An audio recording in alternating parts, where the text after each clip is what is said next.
Saudara Anda menyaksikan Kompas Bisnis bersama saya Putri Oktaviani. Sekelompok orang yang mengklaim sebagai bagian dari organisasi pengusaha di Kota Cilegon, Banten mendatangi pengusaha asing yang akan melakukan ekspansi pabrik perusahaan petrokimia. Tanpa ada lelang, porsinya harus jelas tanpa ada lelang. 5 triliun untuk Kadin, 3 triliun untuk Kadin tanpa ada lelang. Mereka yang mengaku sebagai pengusaha lokal diduga meminta jatah proyek senilai 5 triliun rupiah tanpa proses lelang. Sekelompok orang ini pun meminta agar dilibatkan dalam pembangunan proyek strategis nasional itu. Menanggapi hal tersebut, Kapolres Cilegon telah melakukan mediasi dengan melakukan pertemuan antara kedua pihak yang dijembatani oleh polisi. Kita mediasi, sudah kita lakukan pertemuan, hanya miskomunikasi saja antar pengusaha asing dan pengusaha lokal di Kota Cilegon. Sudah kita mediasi dan kita ultimatum, tidak ada pengancaman, kemudian tidak ada intimidasi. Apabila ada, kita tindak tegas.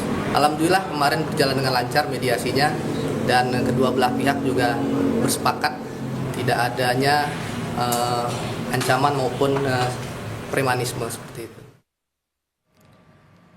Sementara itu, Saudara Ketua Umum Kadin Indonesia, Anindya Novian Bakri menyampaikan akan mengecek sejumlah pengusaha yang diduga meminta jatah proyek pembangunan pada pengusaha asing di Cilegon.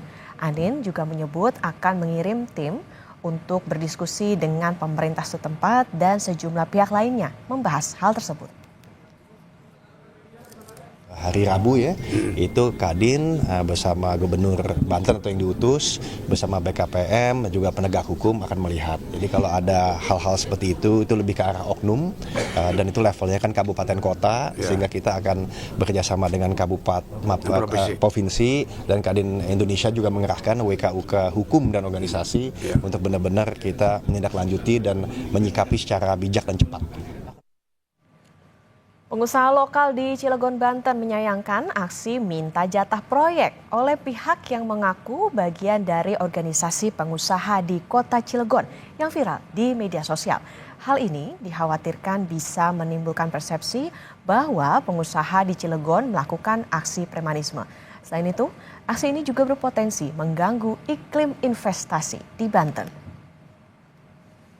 Perhatikan, tapi jangan sampai ada menuntut hak yang berlebihan gitu kan, itu yang sebetulnya sehingga akhirnya menimbulkan persepsi seolah-olah bahwa pengusaha Cilegon itu